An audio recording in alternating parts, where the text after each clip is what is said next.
योगी के मुख्यमंत्री बनते ही एक्शन में आ गई है मायावती। अपनी हार का बदला लेने के लिए मायावती ने अपनी पूरी रणनीति बदल दी है। पिछले 5 साल में पहली बार मायावती के तेवर इतने ज्यादा तल्ख दिखे हैं। योगी आदित्यनाथ ने खुद फोन करके मायावती को अपने शपथ ग्रहण समारोह में बुलाया था, लेकिन मायावती नहीं पहुंची थी। जिस वक्त योगी शपथ ले रहे थे, उस वक्त मायावती एक रणनीति पर काम कर रही थी। योगी की शपथ के 48 घंटे के अंदर मायावती ने जो बयान दिया है और जो फैसला किया है, इसके बाद से बीएसपी के अंदर ही खलबली मच गई है। इसके साथ ही एक बार फिर से मायावती ने अखिलेश यादव को झटका दिया है।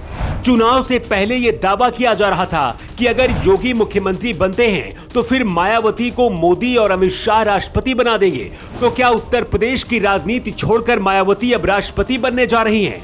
इस सवाल का जवाब पहली बार मायावती ने खुद दे दिया है। मायावती अब ये समझ चुकी है कि अपनी लड़ाई खुद लड़नी होगी। दूसरे के कंधे पर बंदूक रखकर गोली चलाने से खतरा बढ़ जाता है। रविवार को लखनऊ में बहुजन समाज पार्टी सुप्रीमो मायावती ने अपने सभी हारे हुए विधायकों के साथ समीक्षा बैठक बुलाई थी। इस बैठक में पार्टी के राष्ट्रीय महासचिव सतीश चंद्र मिश्र और चुनाव जीतने वाले इकलौते विधायक उमाशंकर सिंह भी शामिल थे। लेकिन मायावती के तेवर देखकर सभी डरे हुए थे। मायावती ने सबसे पहले उत्तर प्रदेश की पूरी कार्यकारिणी को भंग कर दिया।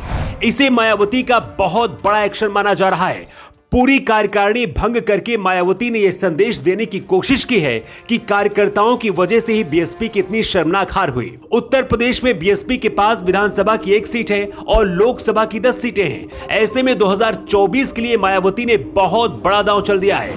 मायावती ने 3 चीफ कोऑर्डिनेटर की नियुक्ति कर दी है। इससे माना जा रहा है कि बीएसपी को नए सिरे से संजीवनी मिलेगी। लेकिन जिस वक्त ये सब कुछ चल रहा था, उस दौरान भी बैठक में शामिल बीएसपी के कार्यकर्ताओं को लग रहा था कि मायावती अब तो राष्ट्रपति बनने जा रही हैं। लेकिन मायावती ने इसे अपनी और काशीराम की प्रतिष्ठा से जोड़ते हुए जो कहा है, उसके मायने बहुत गहरे हैं। बहन जी ने कहा कि बीजेपी ने इस चुनाव में एक सोची समझी रणनीति और साजिश के तहत अपने आरएसएस संगठन से बीएसपी के लोगों में गलत प्रचार किया था कि यूपी में बीएसपी की सरकार बनी तो हम आपकी बहन जी को देश का राष्ट्रपति बना देंगे।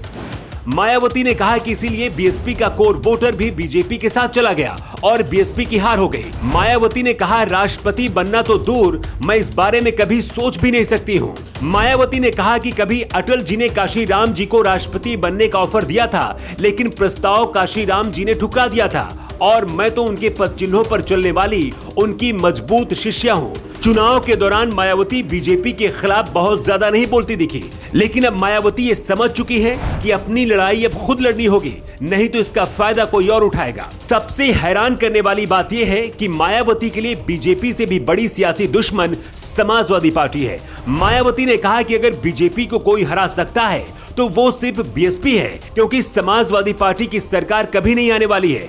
आपको बता दें कि कुछ बीएसपी नेता बताते हैं कि इस बार करारी हार से मायावती बहुत ज्यादा सदमे में है। मायावती को अभी भी ये यकीन नहीं हो रहा है कि उनकी पार्टी को सिर्फ 1 सीट मिली है। मायावती के सामने रास्ता बहुत कठिन है। अगर 2024 के लोकसभा चुनाव की परीक्षा में भी फेल हो जाती है तो फिर बीएसपी का भविष्य अंधकार में जा सकता है। इस बात को मायावती भी समझ चुकी हैं। दावा किया जा रहा है कि मायावती ने टारगेट तैयार कर लिया है कि किसी भी हालत में 2024 के चुनाव में कम से कम 20 सीटें जीत कर लानी है। वैसे आपको क्या लगता है, क्या मायावती 2024 में 20 से ज्यादा लोकसभा की सीटें जीत पाएंगी? आप अपना जवाब कमेंट बॉक्स में दे सकते हैं।